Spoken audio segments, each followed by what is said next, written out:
Hello student, कैसे हैं आप लोग। आई होप आप लोग बहुत अच्छे होंगे और आप लोगों की स्टडी भी बहुत अच्छी चल रही होगी। अच्छी चल रही है ना। चलिए, आज हम लोग हिंदी की क्लास में बहुत ही इंपॉर्टेंट टॉपिक को डिस्कस करने वाले हैं, जो कि अभी तक हम लोगों ने नहीं किया था और सारे बच्चों का यही कंप्लेन था कि मैम आप अभी तक ग्रामर स्टार्ट नहीं की। तो बेटा हम लोग सीक्वेंस से सारी चीजें पढ़ेंगे, ग्रामर भी, पद्य भी, ठीक है। लास्ट सेशन में हम लोग गद्य पढ़ेंगे, क्योंकि गद्य का बहुत से चैप्टर हो चुके हैं, लेकिन अभी काव्य में और ग्रामर में बहुत कम हुआ है।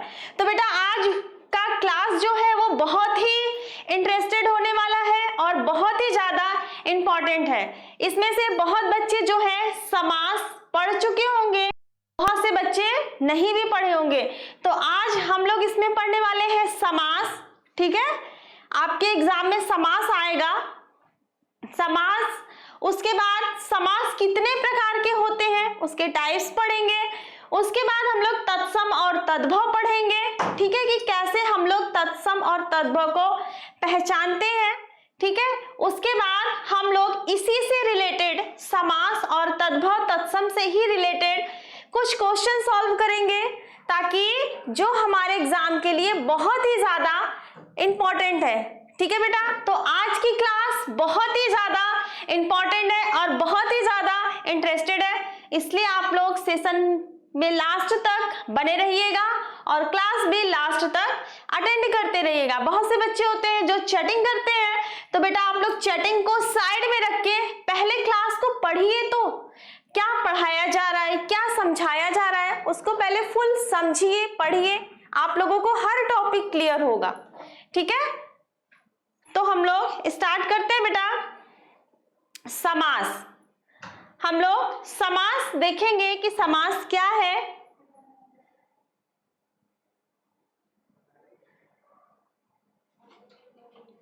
ठीक है,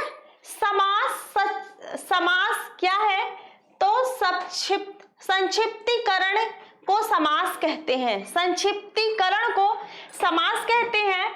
दो या दो से अधिक शब्दों का परस्पर संबंध बताने वाले शब्दों को क्या कहते हैं, समास। जहां पर दो या दो से अधिक शब्द हो, शब्द बेटा आप लोग बहुत ध्यान दीजिएगा कि जहां पर दो या दो से अधिक शब्द होते हैं, वो परस्पर संबंध बनाने के बाद क्या करते हैं, वहां पर समास होता है। शब्दों की बात कही जा रही है, वर्णों की बात नहीं की जा रही है। जहां पर वर्ण मिलते हैं वहां पर संधि बनता है, ठीक है। तो आप लोग वर्णों के साइड में मत जाइएगा, कहां जाना है, दो या दो से अधिक शब्दों का परस्पर संबंध बताने वाले शब्दों, ये शब्द नहीं होगा, शब्दों को समास कहते हैं। जहां दो या दो से अधिक शब्दों का मेल होता है, जहां दो या दो से अधिक शब्द मिलकर नए शब्द बनाते हैं, वहां पर समास होता है। समास के 6 भेद होते हैं, ठीक है। समास के 6 भेद होते हैं। आइए देखते हैं कौन कौन से हैं समास के भेद। पहला है द्वंद्व समास, फिर है द्विगु समास, तत्पुरुष समास, कर्मधारय समास, अव्ययीभाव समास, बहुव्रीहि समास। लेकिन आप लोग यूपी बोर्ड के क्लास 10th में हो, उसमें आप लोगों को ये 6 समास पूरे नहीं पढ़ने हैं, ठीक है। ये आप लोगों को भी पता होगा, जिसको नहीं पता होगा मैं बता रही हूं कि आप लोगों को 6 समास नहीं पढ़ने हैं। मैंने सिर्फ टाइप्स ऑफ समास बताए कि समास कितने प्रकार का होता है। तो बेटा समास 6 प्रकार के होते हैं, लेकिन हम लोगों को इसमें से आप लोगों के एग्जाम में सिर्फ 4 समास पढ़ने हैं। कौन कौन से पढ़ने हैं, देखिए, द्वंद्व समास पढ़ना है, द्विगु समास पढ़ना है, ठीक है, कर्मधारय समास पढ़ना है और बहुव्रीहि समास पढ़ना है, ठीक है। आप लोगों को एग्जाम में सिर्फ 4 ही समास पढ़ने हैं। कोई अगर आपसे पूछ दे कि समास कितने होते हैं, कितने प्रकार के होते हैं, तो आप लोग उसको बता सको कि समास 6 प्रकार के होते हैं, लेकिन आप लोगों के एग्जाम में 4 प्रकार के समास को पढ़ना। आइए देखते हैं बेटा। पहला समास है हमारा द्वंद्व समास, ठीक है। द्वंद्व समास किसे कहते हैं, जिस समास में पूर्व पद और उत्तर पद दोनों ही प्रधान होते होते हैं। मतलब पहला, यहाँ पे आप लोग देख रहे हैं पूर्व पद, पहला और उत्तर पद दोनों ही पद क्या होते हैं, प्रधान होते हैं।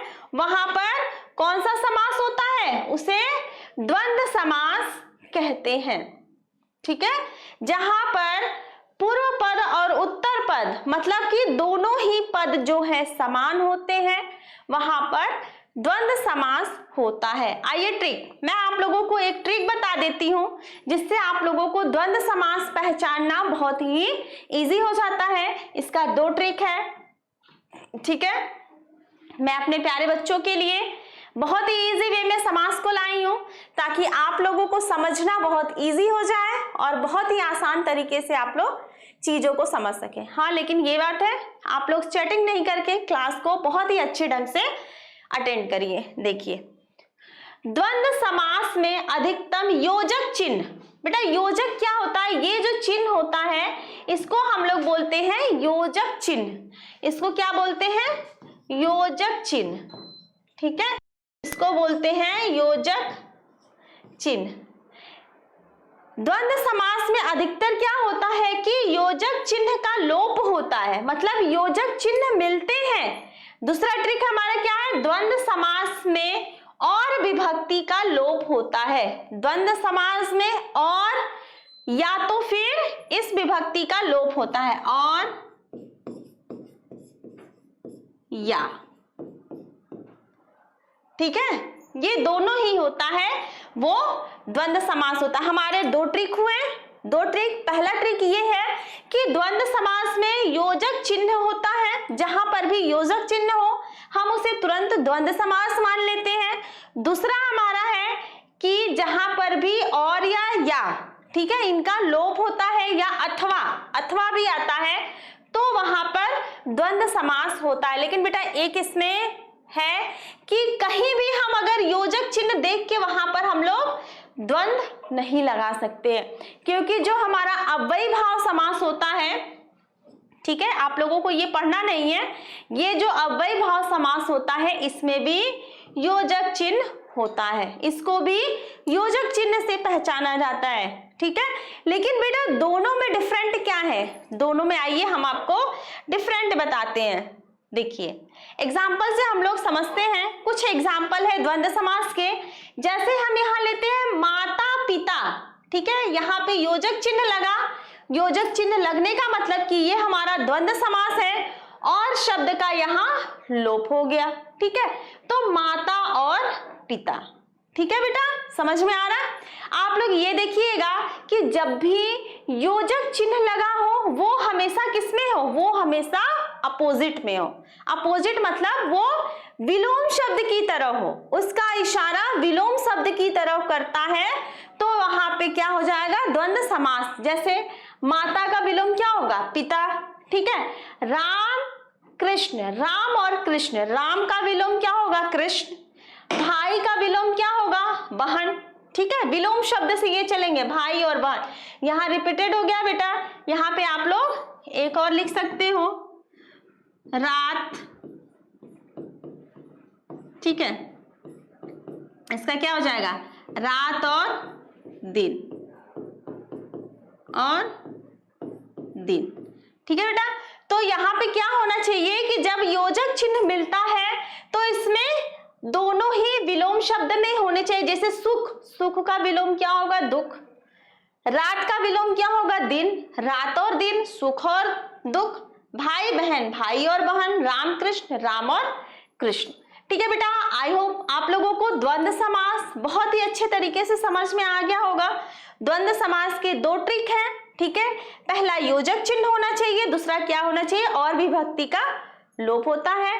और इससे भी बड़ी बात यह है कि इसमें बेटा जो भी चीजें होती हैं वो विलोम शब्द में होता है। ठीक है, जो भी होता है विलोम शब्द में होता है तो वो हमारा द्वंद्व समास होता है। मैंने एक बताया आप लोगों को, योजक चिन्ह जहां पर होता है वो अव्ययी भाव होता है, उसके बारे में हम लोगों को नहीं पढ़ना है। ठीक है, तो उसके लिए आप लोग उसके साइड आप लोग ध्यान मत दीजिए। ठीक है, आप लोग सिर्फ जो मैं पढ़ा रही हूँ उस पर फोकस कीजिए। चलिए आते हैं हम लोग द्विगु समास।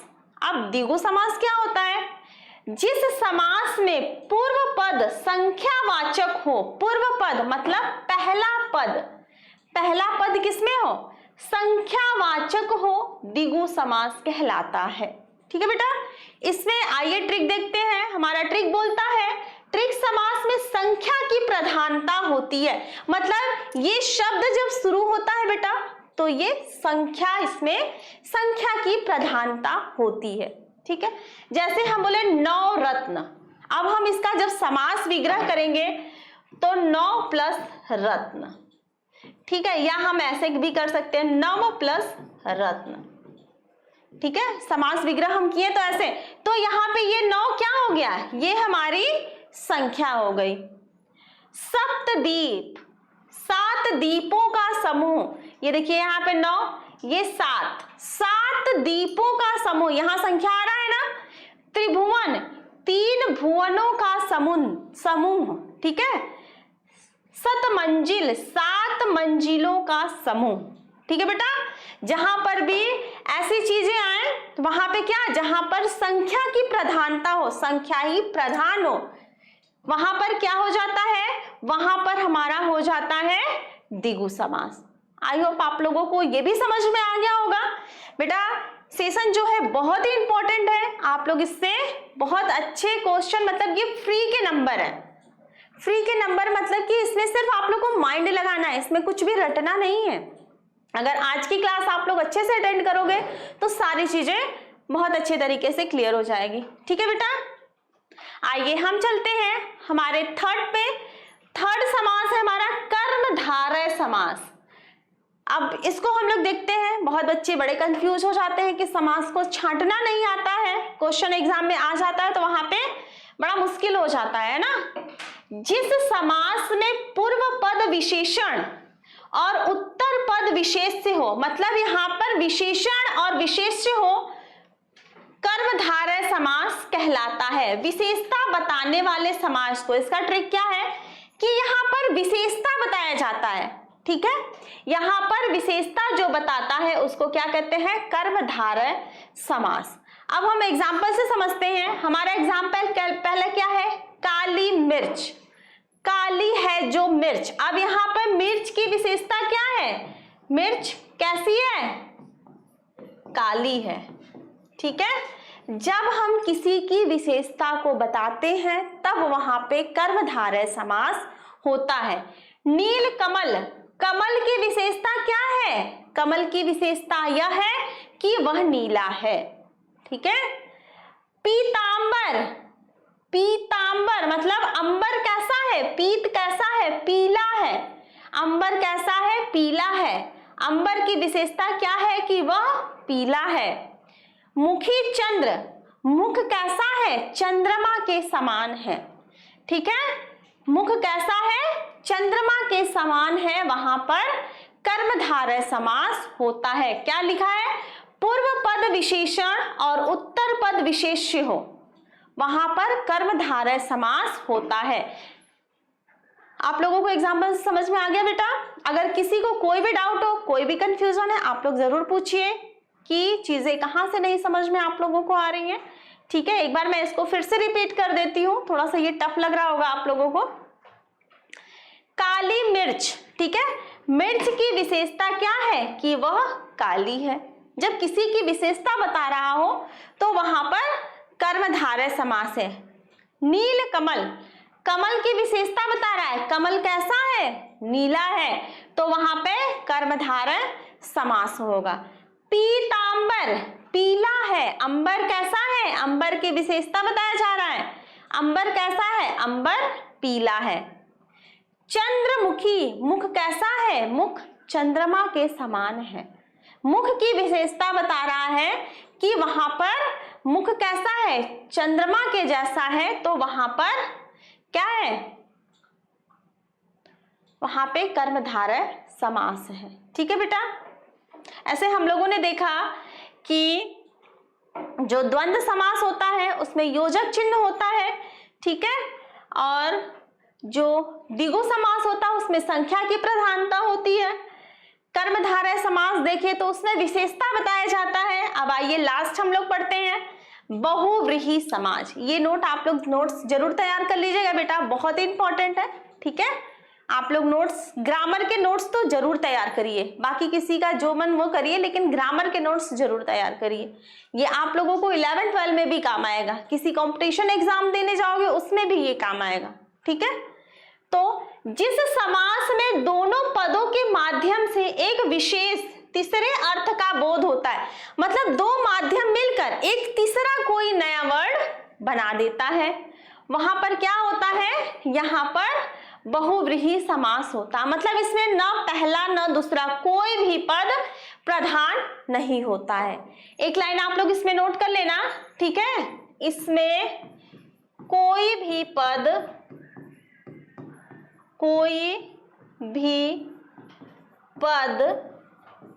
प्रधान नहीं होता है। ठीक है बेटा, इसमें एक लाइन आप लोग और ऐड कर लेना कि इसमें कोई भी पद प्रधान नहीं होता है। जैसे अभी तक हम लोगों ने दिया ना कि किसी में संख्यावाचक प्रधान है तो कोई विशेषता बता रहा है तो वो प्रधान है। ठीक है, तो इसमें क्या है कि इसमें बहुव्रीहि समास में कोई भी पद प्रधान नहीं है, वो अपने आप में खुद ही प्रधान है, तीसरा वर्ड जो आता है उसकी प्रधानता होती है। ठीक है, आइए देखते हैं। दशानन, दशानन, दशामन मतलब दशानन मतलब 10 मुख का है, 10 मुख है जिनके। ठीक है, जब हम इसका समास विग्रह करते हैं तो आता है 10 मुख है जिनके, अर्थात दशानन कौन था, रावण। रावण को दशानन बोला जाता था ना, दशानन रावण को बोलते हैं, तो वही रावण हो गया।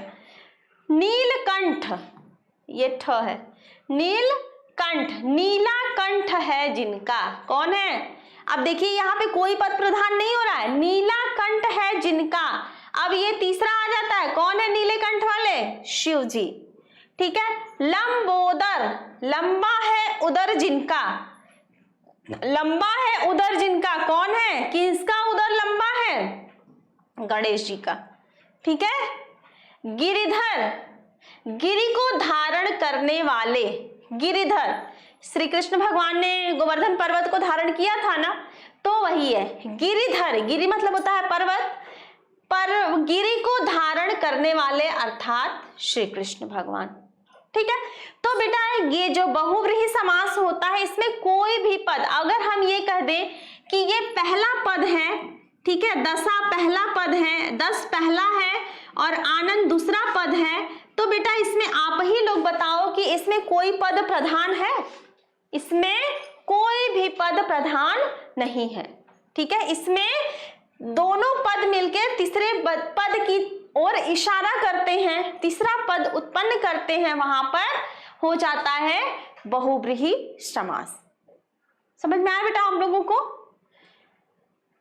मैं बहुत फास्ट नहीं समझा रही हूँ, बहुत स्लो मोशन में समझा रही हूँ ताकि आप लोगों को बहुत अच्छे तरीके से समझ में आ जाए। पता है बेटा, जो ग्रामर है अगर वो एक बार माइंड में फिट हो जाता है ना तो फिर वो कभी भूलता नहीं है। ठीक है, तो आप लोग इसको बहुत ही अच्छे से समझने का प्रयास करिए। ठीक है, क्लास में चैटिंग वैटिंग छोड़ के क्लास को अटेंड करते रहिए। ठीक, समझ में आया बेटा? एक बार मैं इसको और रिपीट कर देती हूँ कि जिनमें दोनों पदों के माध्यम से एक विशेष तीसरे अर्थ का, मतलब जो दोनों पद होते हैं वो दोनों मिलकर तीसरा पद का क्या करते हैं, बोध कराते हैं। इसमें कोई भी पद, न पहला न दूसरा, कोई भी पद प्रधान नहीं होता है, वहां पर हमारा बहुव्रीहि समास होता है। ठीक है बेटा, चलिए अब हम लोग, ये तो हम लोगों ने पढ़ लिया, इससे रिलेटेड अभी हम लोग एमसीक्यू करने वाले हैं आज के ही सेशन में। ठीक है, अभी हम लोग कर लेते हैं तत्सम, तत्सम करते हैं। ठीक है, आइए देखते हैं तत्सम क्या होता है। तत्सम शब्द दो शब्दों से मिलकर बना है। तत् उसी के प्लस सम, तत् मतलब क्या होता है, तत्सम। ठीक है, यह दो शब्दों के मेल से बना है, तत्, ठीक है, और सम। यह दो शब्दों के मेल से बना है। तत् मतलब होता है उसी, तत् मतलब होता है उसी के, और सम मतलब होता है सामान, मतलब उसी के समान। तत्सम, तत् अगर हम इसको अलग अलग करते हैं बेटा तो तत् अलग हो जाता है, तत्सम मतलब उसी के समान, उसी संस्कृत के समान शब्द, वे शब्द जो संस्कृत के समान ही हिंदी में प्रचलित हो, ठीक है, जिनके उच्चारण व लिखावट में कोई अंतर नहीं आया, उसे तत्सम कहते हैं। जैसे अग्नि, आम्र, अमूल्य, चंद्र, क्षेत्र, अज्ञान, अंधकार आदि। ठीक है बेटा, ये हमारे तत्सम शब्द हैं। आप लोग चाहो तो ऐसे भी समझ सकते हो कि जहां स आता है, मतलब मैं बता रही हूं, मैं अपने समझने के लिए, ठीक है, जब मैं आप लोगों की तरह क्लास 10th में थी तो रियलिटी बता रही, मुझे तद्भव और तत्सम नहीं समझ में आता था। ठीक है, स्कूल में कोचिंग में कितना भी पढ़ाया जाए मुझे समझ में नहीं आता था कि मतलब तद्भव क्या होता है, तत्सम क्या होता है। फिर एक दिन मैं खुद से पढ़ रही थी, खुद से पढ़ते पढ़ते मुझे ध्यान आया कि मतलब मैं अपना ट्रिक निकालने लगी। हाँ, जब मैंने अपना ट्रिक निकाला तो उसमें ये पाया कि तत्सम तद्भव जहां पर भी आता है बेटा, जहां पर स आता है, मैं ऐसे समझने लगी, जहां पर स आता है वहां पर संस्कृत के शब्द होते हैं। ठीक है, वही ट्रिक मैं आज आप लोगों को बता रही हूँ। आई होप आप लोगों को ये ट्रिक काम में आ जाए। ठीक है, तो जहां पर भी स आता है, मैं खुद से समझती थी, जहां पर स आता है बेटा वो संस्कृत है, और जहां पे तद्भव, मैं बस इतना समझ ली कि जहां पे स आए वो तत्सम मतलब संस्कृत के शब्द हो जाते हैं, और तद्भव मतलब कॉमन जो हम लोग डेली की बोलचाल में लेते हैं वो आ जाता है। बेटा संस्कृत में आम्र बोलते हैं, लेकिन हम लोग कॉमन लैंग्वेज में आम्र को आम बोलते हैं ना। अब हम लोग तो ये नहीं कहते हैं ना मुझे आम्र खाने का मन है, ऐसा बोलते हैं, मुझे आम्र खाना है, ऐसा नहीं बोलते। आम का पेड़ है ये नहीं बोलते, आम्र का वृक्ष है ऐसा नहीं बोलते। तो ये संस्कृत के वर्ड है, लेकिन उसका शुद्ध जो वर्ड है वो आम्र ही है। अग्नि, अग्नि हम लोग क्या बोलते हैं, आग जला दो बोलते हैं ना, आग जला दो, ये नहीं कहते अग्नि को प्रज्वलित कर दो, ऐसा बोलते हैं। ये संस्कृत के वर्ड है, जो कि हम लोग संस्कृत के वर्ड को बहुत ही कम या नहीं भी यूज करते, लेकिन उसका जो शुद्ध रूप होता है बेटा यही है। ठीक है, शुद्ध रूप यही है, अग्नि ही है, लेकिन हम लोग बोलते हैं आग। ठीक है, चंद्र, चंद्र, चंद्र को क्या बोलते हैं, चंद्रमा। ठीक है, लेकिन उसका शुद्ध है चंद्र। क्षेत्र, क्षेत्र, क्षेत्र को क्या बोलते हैं, खेत, हम लोग क्षेत्र को क्या बोलते हैं, खेत, खेत। अब ये तो हम नहीं बोलते ना क्षेत्र में पेड़ लगे हैं, है ना, ऐसे बोलते हैं हम लोग क्या, क्षेत्र में धान उगा हुआ है, क्षेत्र में सब्जी बोया हुआ है, ऐसा नहीं बोलते ना। हम लोग बोलते हैं खेत में सब्जी बोया है, खेत में धान बोया है, मतलब कॉमन लैंग्वेज में हम लोग ऐसे बोलते हैं। लेकिन बेटा ये अशुद्ध है, ये अशुद्ध वर्ड है, हम लोग यहाँ पर ये शुद्ध वर्ड है। अब आई होप आप लोगों को तत्सम भी समझ में आ गया है, इसलिए मैंने बार बार आप लोगों को रिप्रेजेंट किया तत्सम। तत्सम मतलब सम इज संस्कृत। ठीक है, अब चलिए हम लोग देखते हैं तद्भव। अब तद्भव क्या है, तद्भव शब्द, तद्भव शब्द दो शब्दों से मिलकर बना है, तद्भव। ठीक है, तद्भव ऐसे होता है, तद्भव ये दो शब्दों से मिलकर बना है, क्या हो गया, तद। ठीक है, और ये हो गया भव। तद होता है उससे, तद मतलब क्या है, उससे, और मतलब है बने। ठीक है बेटा, उससे बने हुए, उससे बने हुए। वे शब्द जो संस्कृत के शब्दों के सरल होने से बने हैं उसे क्या कहते हैं, उसे तद्भव कहते हैं। मतलब संस्कृत बोलने में लोगों को टफ लगता है, इसलिए कठिन लगता है, इसलिए उन्होंने क्या किया कि अपना ही एक जो उनको बोलने में इजी लगा उसको कॉमन लैंग्वेज में ले लिया, उसी को हम लोग बोलते हैं तद्भव। जैसे मरकटी, अब मरकटी को क्या बोलते हैं, मकड़ी। अब हम लोग तो ये नहीं कहेंगे वो मरकटी है, अरे अरे देखो तुम्हारे पीछे मरकटी है, ऐसा बोलते हैं नहीं, देखो मकड़ी है, वो मकड़ी का जाल है, ऐसे बोलते हैं। ठीक है ना क्लास इंटरेस्टेड? चलिए, स्वर्णकार, अगर आपकी मम्मी जा रही होंगी सुनार की दुकान पे आपके लिए ज्वेलरी लेने, जितनी भी गर्ल्स क्लास में है उनके लिए बता रही हूँ, ठीक है, अगर ज्वेलरी लेने जा रही होंगी तो क्या कहेंगी? मैं जा रही हूँ स्वर्णकार के दुकान पे, ऐसा बोलती हैं? नहीं बोलती होंगी, क्या बोलती है? मैं जा रही हूँ सुनार की दुकान पे, है ना। अब आगे से तुम लोग यूज करना, स्वर्णकार के दुकान पे मुझे जाना है। मटका लेने, दिवाली आ रही है, आप लोग दिया लेने कहाँ जाओगे? कुम्हार की दुकान पे जाओगे, कुम्हार, तो उसको क्या कहोगे? कुंभकार के दुकान पे जाना है, कुम्हार। कुम्हार तो ये लिखा, लेकिन हम लोग कुम्हार भी नहीं बोलते, हम लोग कुहार बोलते हैं, उसको और भी दिया, कुम्हार को हम लोगों ने और इजी बना दिया, कुहार बोलने लगे। अब इसमें से बहुत बच्चों क्या बोला भी जाता होगा, ठीक है, तो उसको हम लोग ये नहीं बोलते मुझे कुंभकार की दुकान पे जाना है। ये हमारे संस्कृत की वर्ड है बेटा, और ये हमारे कॉमन लैंग्वेज है, जो कि कॉमन लैंग्वेज में सभी लोग ऐसा बोलते हैं। आई बात समझ में? आई होप आप लोगों को तत्सम तद्भव भी समझ में आ गया होगा बड़े ही आसानी से। आइए इसके कुछ एग्जाम्पल हम लोग देख लेते हैं। अंध, अंध का क्या होता है? अंधा। संपत्ति, अब यहाँ पे देखिए आप लोग कहेंगे कि संपत्ति और संपत्ति दोनों में डिफरेंट है बेटा। यहाँ पे ये देखिए, यहाँ पे ऐसी लाइन खींची हुई है, ठीक है, आधा त है, इसलिए हम इसका प्रोनाउंसिएशन करेंगे संपत्ति, और इसको क्या कहेंगे? संपत्ति। प्रमोद, ठीक है, इसका सही नाम है, किसी का नाम है प्रमोद, तो मतलब ये इसका सही नाम है, लेकिन हम लोग क्या कहते हैं? प्रमोद, प्रमोद ऐसे बोलते हैं ना, प्रमोद। र को क्या कहते हैं? र को भी हम लोग उसमें प्रोनाउंसिएशन में ले लेते हैं, जबकि र क्या है? र या ऐसे लग गया तो र वो साइलेंट हो गया, लेकिन हम लोग प्रमोद प्रमोद करने लगते हैं, ठीक है। दूसरा आता हमारा श्रवण। श्रवण, श्रवण, ये हमारा श्रवण सही है, लेकिन अगर किसी का नाम श्रवण हो तो हम लोग कहते हैं श्रवण, श्रवण कुमार, श्रवण कुमार, है ना, उसके नाम को अपने ही तरीके से बोलने लगते हैं, है ना। किसी का नाम बिगाड़ो तो उसे बड़ा गुस्सा आता है, किसी का नाम बिगाड़ के देख लीजिए। गृह, गृह मतलब होता है घर। अब ये संस्कृत के शब्द है बेटा, संस्कृत के शब्द है गृह, संस्कृत का ये शुद्ध रूप है गृह, लेकिन हम लोग क्या बोलते हैं? हमें घर जाना है, हमें घर पर जाना है, हमें घर जाना है, ये नहीं बोलते कि हमें गृह पर जाना है। आप लोग बोलते हो क्या? हमें गृह पर जाना है, नहीं ना। मनुष्य, मनुष्य को बोलते हैं मानुष। पार्वती, पार्वती शुद्ध है, हम लोग क्या बोलते हैं? पार्वती, पार्वती, पार्वती जी की पूजा करनी है ना।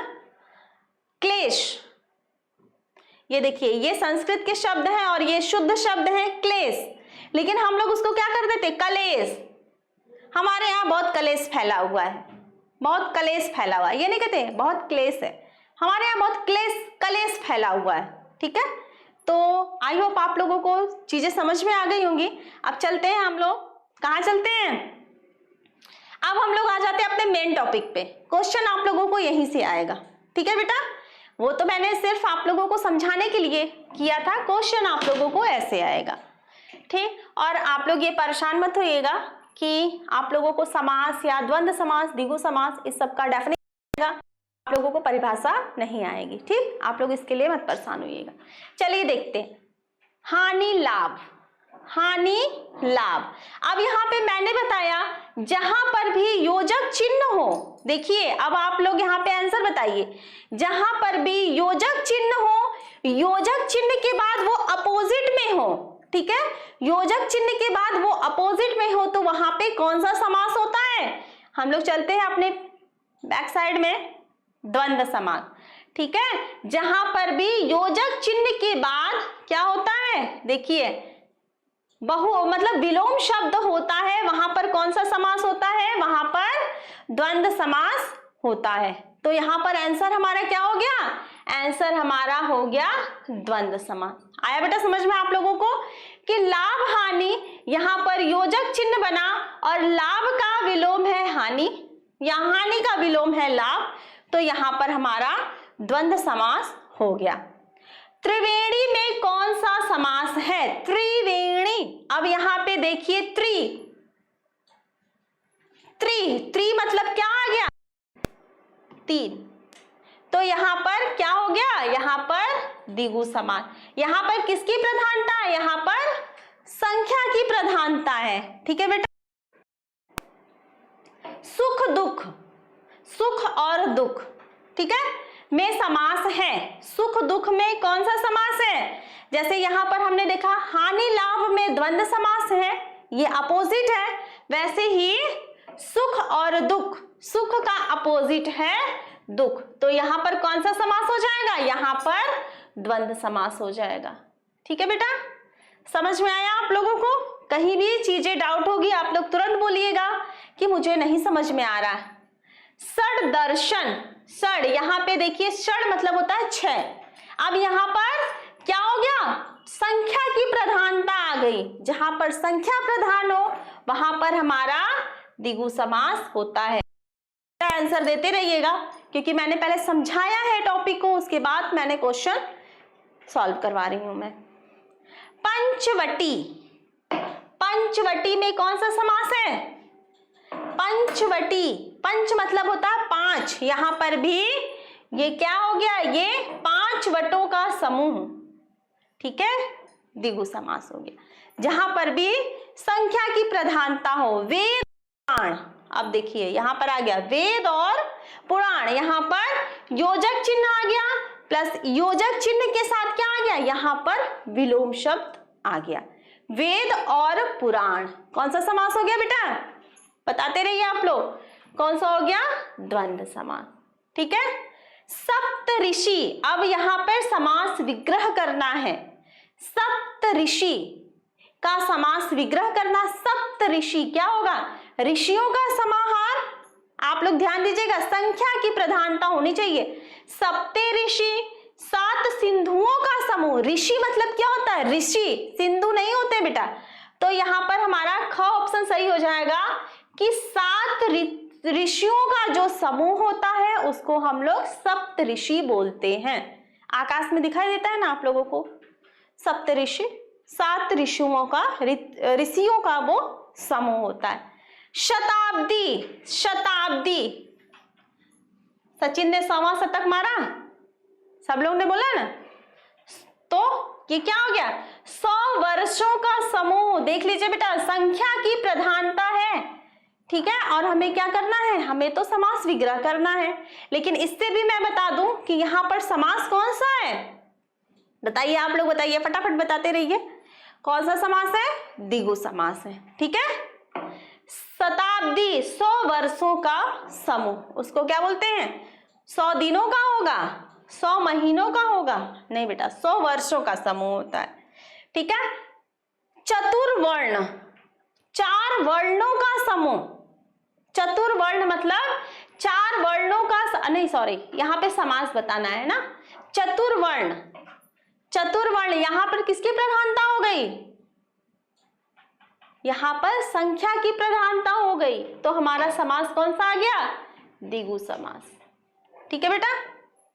अब मैंने ये भी पढ़ाया था, दशानन का समास विग्रह बताइए। दशानन, 10 है आनन जिसके, आनन में भी होता है मुख, इसको कभी कभी ऐसे भी बोलते हैं। ठीक है, आनन भी आ जाता है एग्जाम में, आप लोग कंफ्यूज मत होइएगा। 10 है मुख जिनके, रावण होगा। 10 है मुख जिनके, विष्णु। दिशाएं ही है वस्त्र जिनके, नग्र।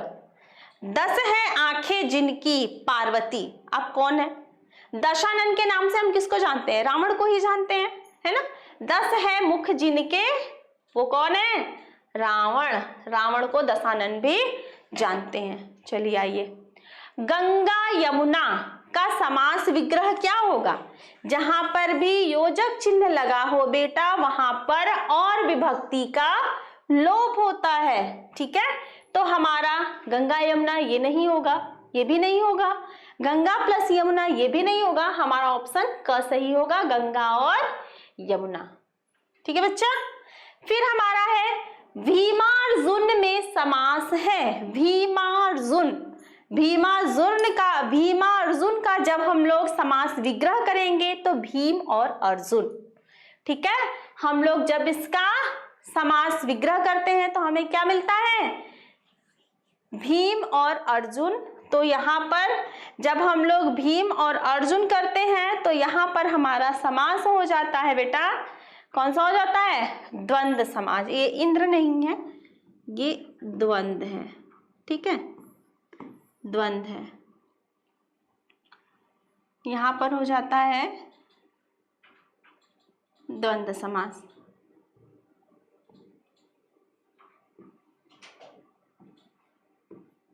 ठीक है बेटा, ये ऑप्शन हमारा सही है। ठीक, आइए, तिरंगा समस्त पद में समास है। तिरंगा में कौन सा समास है, तिरंगा संख्या का यहाँ पर क्या है, संख्या की प्रधानता है। तिरंगा मीन्स होता है 3 रंगों का समूह, ठीक है। तिरंगा 3 रंगों का समूह तिरंगा हो गया, इसलिए यहाँ पर कौन सा समास हो गया, द्विगु समास। ठीक है बेटा, नेक्स्ट क्वेश्चन चलते हैं। हर्ष विषाद, हर्ष और विषाद में समास है। यहाँ पर योजक चिन्ह लगा है और योजक चिन्ह के साथ हम देखते हैं कि ये अपोजिट है। हर्ष मतलब होता है खुशी, विषाद मतलब होता है दुख, है ना, हर्ष और विषाद। तो यहाँ पर हमारा हो गया कौन सा समास हो गया बच्चा, यहाँ पर हो गया द्वंद्व समास, ठीक है। कौन सा हो गया, द्वंद्व समास। राम रहीम समस्त पद का सही समास विग्रह बताइए। अब आप लोग बताइए, राम रहीम का समास विग्रह क्या होगा, राम प्लस रहीम, राम और रहीम, राम रहीम, रामा प्लस रहीम। क्या होना चाहिए, जहां पर योजक चिन्ह लगा हो वहां और विभक्ति का लोप होता है, इसलिए राम और रहीम ही सही है। ठीक है बेटा, आइए, अक्षी, अक्षी शब्द का तद्भव बोला है, ठीक है। अक्षी शब्द का तद्भव क्या होता है, आंख है, कान है, भौं है, दांत है। तो अक्षी, अक्षी को क्या बोलते हैं, आंख बोलते हैं, ठीक। अक्षी संस्कृत का वर्ड है, हमको उसका तद्भव बताना है तो हम लोग कॉमन लैंग्वेज में क्या बोलते हैं, आंख बोलते हैं। स्कंद, स्कंद शब्द का तद्भव बताना है, ठीक है। स्कंद शब्द का तद्भव तखना, घुटना, कमर, कंधा, तो बेटा होगा कंधा। काज शब्द का तत्सम, अब काज क्या बोला है, हम काज करने जा रहे हैं, हम तो काज पर जा रहे हैं, वो क्या हो गया, काज को क्या बोला, कार्य, ठीक है। तालाब शब्द का तत्सम बताना है, तद्भव नहीं बताना है, क्या बताना है, तत्सम बताना है, मतलब संस्कृत के शब्द बताना है। तालाब, अब ये तो हम लोग बोलेंगे नहीं, तालाब को भी क्या बोलते हैं, तड़ांग ना, तड़ाग। हम लोग क्या कहेंगे, तड़ाग में मछली है, तालाब में जो बतख है वो टहल रहे हैं, घूम रहे हैं, ऐसा नहीं बोलते ना हम लोग, क्या बोलते हैं, तालाब में मछलियां तैर रही हैं, इसका तत्सम क्या हो जाएगा, तड़ाग, ठीक। आइए, पुहूप, पुहूप शब्द का तत्सम रूप क्या होता है, पुत्र, पुष्प, भक्त, वात। पुहूप, पुहूप का होता है तत्सम बताना है, पुष्प होता है, ठीक है। राज्ञी, राज्ञी शब्द का तद्भव बताना है। अब मैं बोलूं, तुम कहाँ की राज्ञी हो, राज्ञी मतलब होता है रानी, तुम कहाँ की रानी हो, जहां की भी आप लोग रानी होंगे, रानी राजा जहां के भी होंगे, ठीक है। चलिए, मृतिका शब्द का तद्भव रूप क्या है, मृतिका, मृतिका संस्कृत का वर्ड है, हमको इसका तद्भव मतलब हिंदी वर्ड बताना है, तो क्या होगा, मृतिका किसको बोलते हैं, मिट्टी को बोलते हैं, ठीक, मिट्टी को मृतिका बोलते हैं। अब हम ये नहीं बोलेंगे, नवरात्रि आ रही है ना, मृतिका से दुर्गा माँ की प्रतिमा बन रही है। मृतिका अगर किसी के सामने बोलोगे तो वो तो पहले समझ ही नहीं पाएगा, वो कहेगा लग रहा है मृतिका मतलब किसी की मृत्यु हो गई, है, तो ऐसे वर्ड मत यूज करना। मृतिका मतलब होता है मिट्टी, ठीक है। आगे चलो, सुहाग। सुहाग शब्द का तत्सम रूप क्या है? तत्सम बताना मतलब संस्कृत के वर्ड बताना है।